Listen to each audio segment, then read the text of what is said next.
viewers, thank you once again for joining Solomon and Cancer Chumesi, your son, your friend, your brother, on Minute of Reflection discussion. Today, we are going to have a discussion that will blow your mind.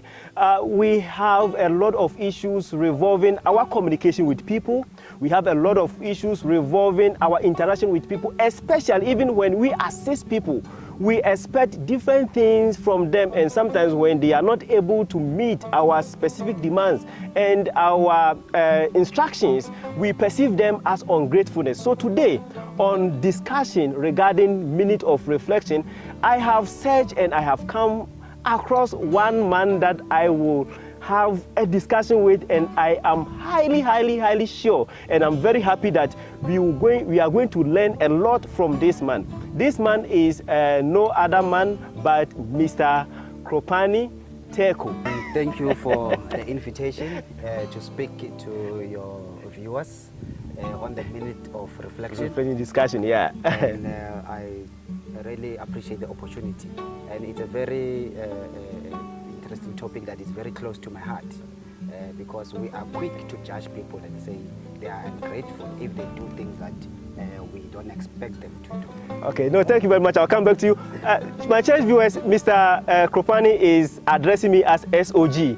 Yeah, it is a name that he has bestowed upon me for a very long time. And as we go on through our discussion, I will let you know the meaning of SOG. Thank you, sir, Mr. Kgopane, for meeting and having time for us on Minute of Reflection discussion. You know, my team and myself, we have taken upon ourselves that every day we come up with issues revolving our life, issues revolving our environment, our community, and our communication even with people and our relationship. So, MOG, there is something that is distracting when it comes to how do you say someone is ungrateful? Yes, let's even start it from there. How do you say someone is ungrateful? Yeah, I think we are quick to label people as being ungrateful if they don't live to our expectation. Okay. And it starts with us imposing ourselves on people. All right. Taking power of the people to make their own decision simply because they are in need. So my contention is that the fact that you are lending a helping hand to a person does not take away their right to make their own decisions. All right, so MOG, you know, my church viewers, please permit me to call this man MOG. It is a name that I have bestowed upon him. He also calls me SOG. So in this our interview and this our discussion, you'll be hearing MOG and SOG. It is some name that we have given upon ourselves, and I will explain at the end of the discussion. So MOG, tell me, please, how do you say someone we are imposing our our instructions or our opinions and our options on people that we have helped? How please highlight me on that. Yeah, my point of view is that when someone is in need, or they are, you know, poorer or whatever the case, and they need your help. So I would like to believe they are in a position of disempowerment. Because there are certain things they cannot do by themselves. Now they need you. Now you extend a helping hand to them. And most of the time, they don't have much choice but to accept whatever you give. All right. Yes. So now it will get to the point when they are empowered enough to make their own decisions. And that's when we say, hey, this person is ungrateful. No, they are not. It's just that they have taken back their power to make their own decisions. This is interesting, MOG. So tell me here, if, for instance, I am someone who is looking for a job, I am unemployed for years. Let's say after graduation, I am unemployed for years. I come to you as someone that I've known, a family member, a friend, and so on, be it. I said, no, sir, I'm looking for work. I'm looking for employment. Can you please assist me and employ me in your company? Now, you employed me as an accountant. You employed me as a lawyer. You employed me as a manager, let's say as a general manager of your company. Now, after working with you and being loyal to you for some years, then I quit. Now, here's the situation. When I quit also, you now become sad and you now saying Solomon is ungrateful. SOG is ungrateful. I did 1, 2, 3 for him and he left without even saying thank you or something. How do you respond to that? How do we say that this person is ungrateful? I just want to know and understand that specific, because there have been a lot of issues whereby even our inability to say thank you to someone who has offered us help tagged as someone who is ungrateful. Please explain to us. That's what I want my cherries to also understand. Yeah, thank you for that particular example. Okay. Yeah, you see, when you come to me in need of a job, so that you can have a livelihood, and I offer you a job or somehow assisting you in attaining the job. Yeah. Okay, that's as far as it goes. I don't have to manage your life. You make your own decision. If the time comes for you to move on, I should accept it. You don't owe me your life. Okay, let me take it further. Okay. You get a job in my company because I saw that you need a job. When you get married, you don't have to tell me that you're getting married. It's your choice, it's your decision. I don't own you. I don't have to manage you. So I think it applies in the workplace. It applies in our homes as well, in families. People often joke about this breadwinner thing. Okay. That when someone is a breadwinner, they want to decide for the whole family. Yeah. They want to dictate what time they must eat, how much they must eat.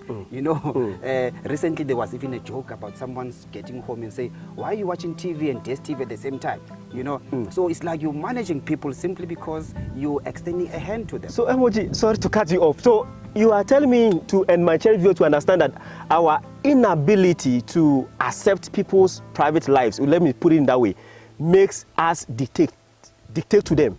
Is that what you are telling me? Yes, and you know what causes that? What causes that is that this thing of imposing ourselves on people. Do you know that, SOG? Yes, my man. Most of the time, we don't even ask people how they want that help. All we see is that you need help. Then I say, if you say to me, you are hungry, I buy you a loaf of brown bread. But I never even ask you, do you eat brown bread? Just because you are needy doesn't mean I must impose myself on you. And if you say, no, actually I prefer white bread, then I say you are ungrateful. That's my contention. People have choices. You don't take away somebody's choice about life decisions simply because you're helping them. But Emoji, here's the case, I'm hungry. So anything that you offer to me, I take it. So in my inability to just accept whatever is given to me and my cherished viewers, I would say that it is ungratefulness. Please, my cherished viewers, you can send your comment on the commenting section. This is a discussion. It's a lovely discussion where I want to engage K, Emoji. Why is it that we are so often to tag people as ungratefulness? Because sometimes we render them some help and we expect them to at least even come back and say thank you or to behave in a certain manner, but they are skeptical and they refuse and they sometimes don't do as we want them to do. So a lot of people have been tagged as ungratefulness. So today we are pushing and getting inside the in-depth knowledge about how can we tag someone as ungratefulness. And Emoji, as we are all hearing from him, he's bringing a different point of view to say that people don't have options at first. Hence they approach us and then we give them the options. So as time goes on, they get options. And when they get options, we must respect their options and not to tag them as ungrateful. But still, with my cherished viewers, please, you can send your comment on the commenting section as the discussion unfolds. So, sir, I come back to you. I want to know, you see, I am highly specific. I want to know about this. Emoji, you are hungry. My cherished viewers, permit me to use food because I love food so much. You are hungry. I am hungry. I come to you. Say, I'm hungry. Can you get me something to eat? Then you give me, let's say, pap and meat. So, after finishing eating, then I realize that there's no salt. If I should complain that there's no salt, does it mean that I'm also ungrateful? You know what, SOG, since you're talking about food, now let's put it in another perspective. Thank you, sir. Recently, during the COVID-19, pandemic, yes, sir. There were a lot of people who were in need of basic stuff. Yeah, basic stuff, okay. And I think we've seen in the media, people running around with food parcels. Yeah. And there was a time when people would complain about the very same food parcels. Okay. Now, what I'm saying to all of us is that let's not be quick to jump and judge and say these people are ungrateful. Because if you give me something, it must have a certain level of decency. There's also been a complaint recently of people who give people food parcels and they take pictures of them, post them on social media without their consent. Okay. Now, if those people complain, now we say, hey, why are you complaining? You should be grateful that you got food. That's my point, SOG. Okay. In the homes, in the workplaces, in the society, we must be sensitive how we help people.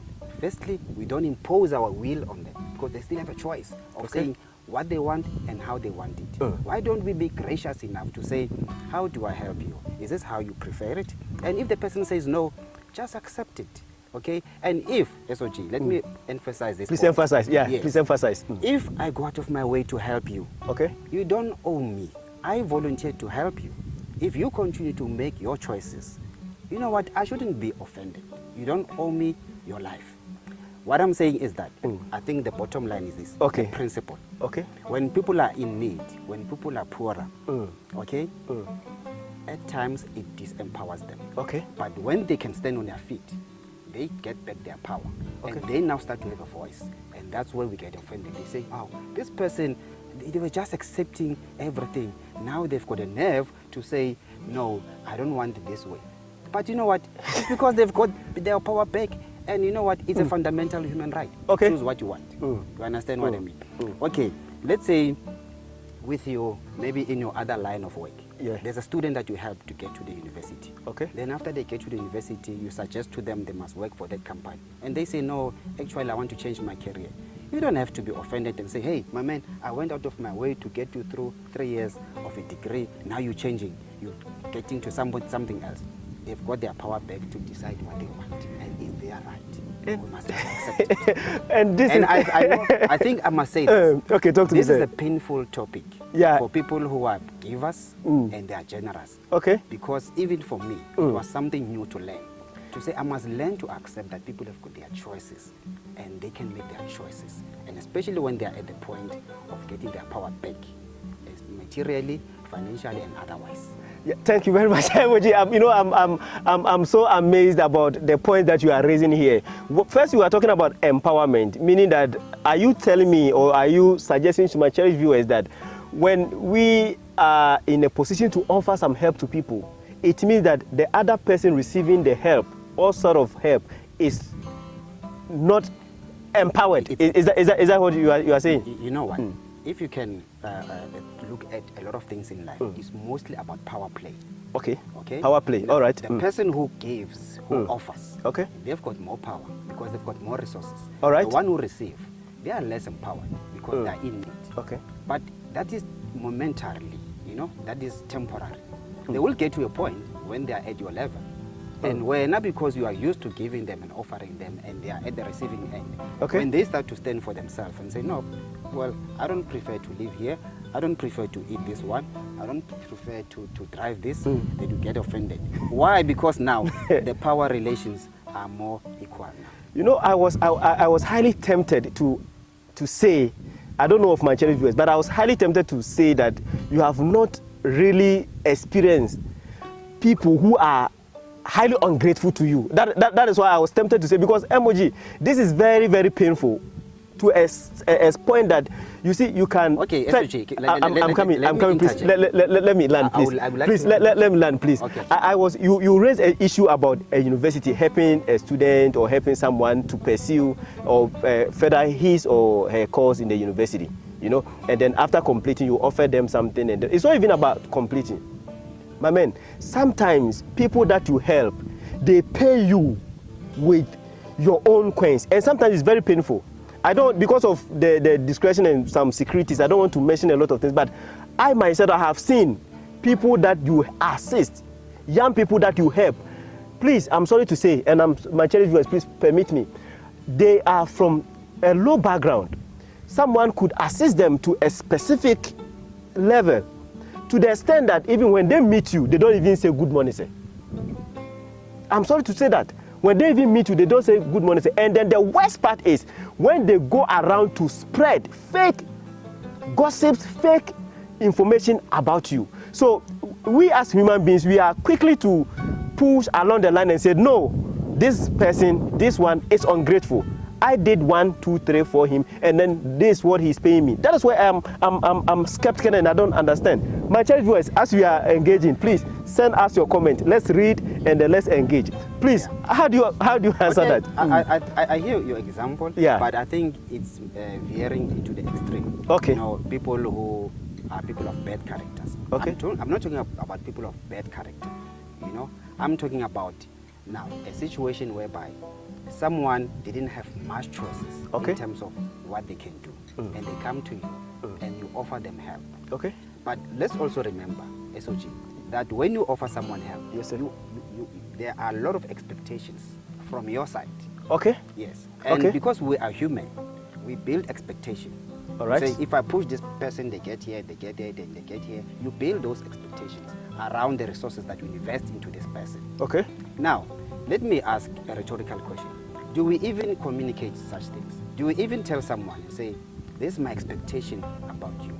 We don't, because we assume that they know, because it's human nature to say, if I push you this far, this is how you must show appreciation. Is it I scratch your back? And I scratch your back, you scratch my back? If it doesn't happen, okay, we get offended. You know, we get, you know, angry, and now we start to label people and say ungrateful. But I'm saying, I understand your point. Okay, sir. You're talking about people with bad characters. Okay. That is an extreme example. Okay. But I'm talking about situations whereby, you know, you expect someone to show a certain way that will tell you that they are grateful. If they don't do it the way you expect it, that's when, you know, relations can be strained, you know, and then people now come and say, yeah, this person is ungrateful. But I'm saying we are missing the point. Okay. That says the power relations must be balanced. I'm talking today. Okay. I'm addressing the givers, sir. generous people, to say, let's change our perspective. Let's also be mindful that when we are in the position of power and you know, empowering someone with resources, we must not build too much expectation. Okay, so no, I think I'm getting clearer to what you are saying. In as much as you want us to understand that we have people who their nature is they have bad or the character. That is where you do something for them and then they pay you badly. So aside that, so that we are now working on the jurisdiction of someone who is have got a good prospect for you, but it is we which have perceive them as ungrateful because of our numerous expectations. Is that what you want us to understand? Let me just make a silly example. You made an example about offering someone a job. Yes. And then this person, they do well at job, they excel and everything, and the guy goes to buy a car. Okay. And then you get offended because the guy did not consult you. And say, well, you, and the worst part, they buy a better car than yours. Okay. This guy was with him all the time and invested so much on him, but why doesn't he reciprocate? Oh, okay. But what I'm saying is that we must be mindful. Okay. People have got their choices. Okay. Okay. They can choose where they want to live, what they want to eat, and who they want to associate with. Do you know that sometimes even people get offended simply because they associate with people that you don't want to associate with. Yeah. And but this guy, he's been my friend, he's been eating my food, he lived in my place, I borrowed him clothes, but he's friends with so-and-so and I don't like so-and-so. And this guy, it means he's not grateful. He doesn't show appreciation to what I've done for him. So I'm saying, let's not impose our will on people. Okay. Let's not build too much expectations. Okay. Okay. And let's be mindful about the power play. You are better resourced, the other person is less resourced. Okay. At that time, they need you. They will accept whatever. But when the power is back, don't be shocked if they make their own decision. Don't be shocked if they say, sorry, thanks, but no thanks. No, thank you, Emoji. Thank you very much for the wisdom that you've shared with me and my cherished voice. My cherished voice, this is Sir K. I normally call him Emoji. He's well versatile with information and then knowledge regarding our general life and our perspective. Today he's sharing an awesome life principles to us, and I am highly empowered. He is telling us, and I don't want to even go back to explain a lot of things that he's saying, but today we have learned a lot on Minute of Reflection discussion. Please don't forget to subscribe to our YouTube channel, Minute of Reflection. Kindly follow me on my social media platforms. All the social media platforms on Facebook is Minute of Reflection or Chumaji Solomon Nkansa. On Twitter, on Instagram, the same name, Chumaji Solomon Nkansa. Thank you. Please don't forget that always you share our content. Emoji, thank you very much. I am highly, what do you call, appreciative. I'm not saying, I'm highly grateful. Yeah. You remember our topic. I'm highly grateful for joining me. I know you of a lot of programs, a lot of activities that you are embarking up and down, even with young people. But when I told you that, Emoji, there is something that is bothering my mind, and I think my cherished viewers are also having this same thought. When we help people, sometimes we are quick to judge them to be ungrateful. But please, I am telling you this, I am still coming to you with another topic, and that one we will talk about it, we will discuss it. So my cherished viewers, if you have any topic that you want us to also discuss, you can also send it on the commenting section, because with Minute of Reflection, we are saying that it's a platform that we educate, it's a platform that we inform, it's a platform that we transform. How do you do this? We do this through our interaction on the social media. Instead of us to send gossips and do a lot of things that are not productive, we as a team of Minute of Reflection have decided that we come up with educative programs like your discussions and other things to assist. So please, if you have any discussion, or if you have anyone who want to join this Minute of Reflection discussion, which comes on periodically, please, you can send us your comment, and also the numbers of the team is there on the screen. You can also call the team so that we can come to you and then we take the discussion. Thank you very much for joining us again on Minute of Reflection discussion. Please remember that this program was proudly sponsored by Study in Russia, that is Rakas SA. Rakas SA is located in Bombela City or Nelspruit City. You can call their office by the numbers if you want to study in Russia. This pandemic, there is nothing that is going on, but the Russians have come up with rules and with engagement whereby students are still being admitted into the Russian state universities. So please contact the numbers there and then link up. If you are a student or you want to go study overseas, call the numbers there. Again, we also have one proud sponsor, which is White River Printers, is saying that if you have your printing needs, please come to them. They do all sort of printing. Your signage printing, individual printing, business printing, they have got the capacity to move your business to another level. So thank you very much for joining me. This is your son, this is your brother, this is your friend, this is your host, Sumon Nkansa Chumesi. Please, I always tell you that don't forget to be a promoter of peace, a promoter of unity, a promoter of love. Peace, shalom.